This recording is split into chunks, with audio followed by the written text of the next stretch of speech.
किसान भाइयों नमस्कार। मैं पुनीत सिसोदिया। किसान भाइयों आज की इस वीडियो में हम बात करने वाले हैं इंडोफिल कंपनी के स्प्रिंट फफूंदी नाशक के बारे में। देखिए ये जो फंजीसाइड है बहुत ही बेहतरीन है, ऑलराउंडर फंजीसाइड है। इसका उपयोग हम ड्रिंचिंग में भी, सीड ट्रीटमेंट में भी और स्प्रे में भी कैसे भी हम उपयोग कर सकते हैं। काफी अच्छे इसके रिजल्ट देखने को मिलते हैं, बहुत सारे रोगों को भी ये कंट्रोल करता है। तो इसके बारे में कंप्लीट जानकारी लेंगे, इसके कंटेंट से लेकर के इसकी कीमत और डोज तक, और इसका उपयोग कब और कैसे करें। तो वीडियो अच्छा लगे लाइक जरूर कीजिएगा। तो चलिए शुरू करते हैं आज का वीडियो। देखिए सबसे पहले यदि हम इसके अंदर टेक्निकल की बात करें तो जो स्प्रिंट आता है इंडोफिल कंपनी का, इसके अंदर हमें दो टेक्निकल देखने को मिल जाते हैं। पहला इसके अंदर जो होता है टेक्निकल वो होता है मैनकोजेब, जो हमें 50% देखने को मिलता है। दूसरा इसके अंदर होता है कार्बेंडाजिम, जो हमें 25% देखने को मिलता है। तो ये दो टेक्निकल इसमें देखने को मिलता है। मैनकोजेब क्या होता है कि ये कॉन्टैक्ट टेक्निकल होता है, यानी कि कॉन्टैक्ट एक्शन से काम करता है, और इसको फंगस को खत्म करने के लिए इसके अंदर मल्टी साइड एक्शन होता है, यानी कि कई तरीके से फंगस को मारने का काम करता है हमारी फसलों के अंदर। उसके साथ साथ देखिए मैनकोजेब में बेस्ट प्रिवेंटिव एक्शन होता है, यानी कि ये हमारी फसलों को प्रोटेक्ट करने का काम करता है। फिर ये ना तो रोग को आगे बढ़ने देता है, वहीं पर स्टॉप कर देता है, और कॉन्टैक्ट एक्शन से जो फंगस आती है इसके कॉन्टैक्ट में उसको खत्म करने का भी काम करता है, यानी कि फसल को हमारी को प्रोटेक्ट करता है जब हम इसका स्प्रे कर देते हैं। उसके साथ साथ देखिए इसमें होता है कार्बेंडाजिम, जो देखने को मिलता है 25%। ये जो टेक्निकल होता है ये सिस्टेमिक होता है, ये प्लांट के सिस्टम में चला जाता है और फंगस सिस्टम के अंदर जहां भी होती है तो उसको क्योर करने का, ठीक करने का काम करता है। तो जो कार्बेंडाजिम होता है उसके अंदर भी प्रिवेंटिव और क्यूरेटिव दोनों एक्शन उसके अंदर भी होते हैं। तो इस तरीके से प्रिवेंटिव और क्यूरेटिव में बहुत ही अच्छा रिजल्ट देता है। और क्योंकि इसके अंदर दो टेक्निकल है, एक सिस्टेमिक है एक कॉन्टैक्ट है, और जब दो टेक्निकल मिलते हैं तो किसी भी डिजीज के खिलाफ बहुत ही अच्छा कंट्रोल देते हैं। तो ये इसके बेनिफिट मिल जाते हैं। और उसके साथ साथ देखिए इसके अंदर जो मैनकोजेब टेक्निकल होता है वो हमारी फसलों को जिंक और मैग्नीज की पूर्ति भी करता है। जी हाँ, जब हम इसका स्प्रे करते हैं तो फसलों में जिंक और मैग्नीज जाने के कारण फसलें और भी हरी भरी ग्रीनिश हमें देखने को मिलती हैं, और उनका जो प्रोडक्शन है वो भी हमें अच्छा क्वालिटी वाला देखने को मिलता है।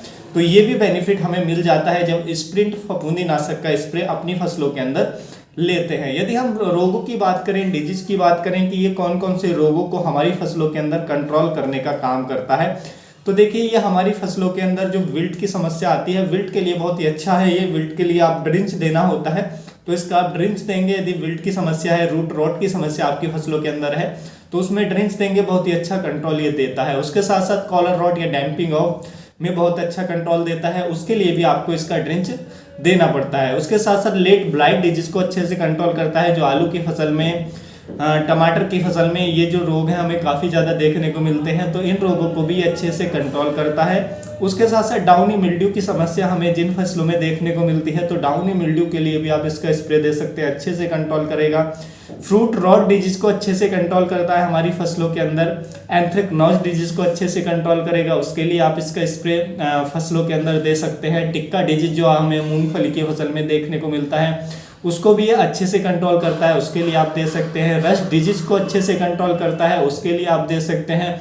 लीफ स्पॉट डिजीज की समस्या है उसको भी अच्छे से कंट्रोल करता है, उसके लिए आप दे सकते हैं। तो इन सभी डिजीज को बहुत ही अच्छे से इफेक्टिव तरीके से कंट्रोल करता है हमारी फसलों के अंदर। तो इनमें से कोई भी डिजीज आपकी फसलों में है और किसी भी फसल में है, हम सभी फसलों में इसका स्प्रे कर सकते हैं, चाहे वो हमारी सीरियल क्रॉप है, वेजिटेबल क्रॉप है, या फ्रूट वाले पौधे हमने लगाए हैं, बागवानी हम करते हैं, तब भी हम इसका स्प्रे दे सकते हैं।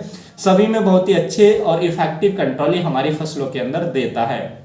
और देखिए यदि हम इसकी डोज की बात करें तो इसकी जो डोज हमें रखनी होती है 2 ग्राम पर लीटर के हिसाब से हमें रखनी होती है। 2 ग्राम यदि क्रॉप छोटी है, क्रॉप बड़ी है, तो 2.5 ग्राम पर लीटर के हिसाब से आप इसका यूज कर सकते हैं। स्प्रे में भी और ड्रिंचिंग में भी आप यही डोज के साथ ड्रिंच कर सकते हैं अपनी फसलों के अंदर।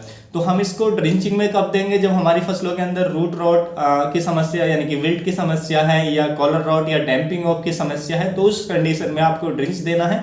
अदरवाइज अन्य जो डिजीज जितने भी मैंने बताए, anthracnose disease, leaf spot disease, downy mildew disease, late blight disease, tikka disease, तो और जितने भी मैंने डिजीज बताए, रस्ट डिजीज, तो फ्रूट रॉट डिजीज, तो इनके लिए आपको इसका स्प्रे अपनी फसलों के अंदर लेना होता है। और देखिए इसकी यदि हम रेसिडुअल एक्टिविटी की बात करें तो देखिए इसकी जो रेसिडुअल एक्टिविटी है वो लगभग 10 से 12 दिनों की देखने को मिलती है, यानी कि स्प्रे के बाद 10 से 12 दिनों तक इसका रिजल्ट हमें अपनी फसलों के अंदर देखने को मिल जाता है। और देखिए, जैसा कि मैंने आपको बताया था कि हम इस फंजीसाइड का यूज सीड ट्रीटमेंट में भी कर सकते हैं। यदि आपकी फसलों के अंदर जो विल्ट की समस्या या जो डैम्पिंग ऑफ कॉलर रॉट की समस्या काफ़ी ज़्यादा देखने को मिलती है, तो आप इससे जो सीड बीज को उपचारित करके बोते हैं तो जो भी सॉइल माउंट डिजीज है वो आपको कम देखने को मिलेंगे अपनी सॉइल में। इनिशियल स्टेज में उनका अटैक आपको अपनी फसलों के अंदर नहीं देखने को मिलेगा। तो देखिए, सीड को ट्रीटेड करने के लिए, बीज उपचार करने के लिए इसकी 3 से 5 ग्राम मात्रा को प्रति किलोग्राम बीज की दर से उपचारित करके हमें अपनी फसलों के अंदर बोना होता है। तो इस तरीके से हम इसका ड्रिंचिंग में भी उपयोग कर सकते हैं, सीड ट्रीटमेंट में भी उपयोग कर सकते हैं और उसके साथ साथ स्प्रे में भी हम इसका उपयोग ले सकते हैं। तो कैसे भी आप चाहें इसका उपयोग कर सकते हैं, काफ़ी अच्छे रिजल्ट हमें देखने को मिल जाते हैं अपनी फसलों के अंदर।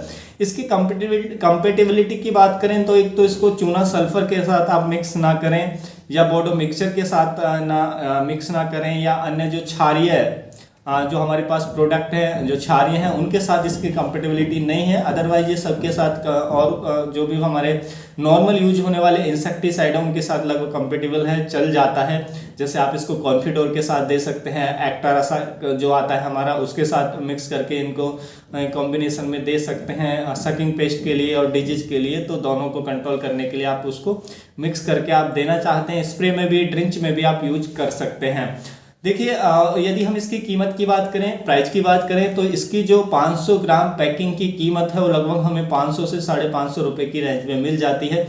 ये मैं आपको लगभग ऑनलाइन के प्राइस बता रहा हूँ, हो सकता है आप शॉप पे जाएं तो थोड़ा और सस्ता पड़ जाए। और प्राइस स्टेट वाइज चेंज भी होते रहते हैं, समय समय पे वैसे भी चेंज होते रहते हैं। तो प्राइस को ज़्यादा सीरियस बिल्कुल भी ना लें, एक अप्रॉक्स आइडिया के तौर पे मैंने आपको बताया। तो उम्मीद है किसान भाइयों जो आज की जानकारी आपको अच्छी लगी होगी। जानकारी अच्छी लगी तो वीडियो को लाइक कीजिएगा, ज़्यादा से ज़्यादा फार्मर के साथ इसे शेयर कीजिएगा ताकि उन तक भी ये जानकारी पहुंच सके। मिलूंगा मैं आपको एक और नई वीडियो में नई जानकारी के साथ। आप अपना बहुत बहुत ख्याल रखिएगा। धन्यवाद।